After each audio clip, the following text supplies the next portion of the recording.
In our third skill, entering and editing basic data in a worksheet. In this module, we will work on the second skill task, change the column width.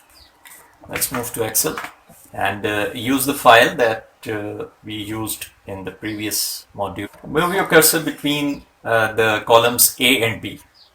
You notice that the cursor changes to a double-headed arrow, and while keeping your mouse there, double click your left mouse button, and your column width will be adjusted according to the entry that is widest in that column. And in our data, the widest entry is in A5, so Richard Carey.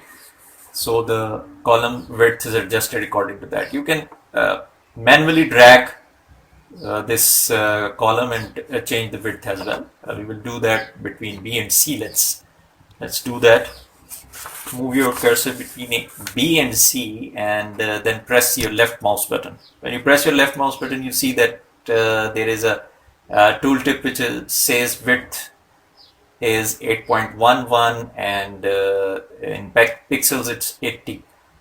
So this can be different on different screens. So let's move it to a width of 20.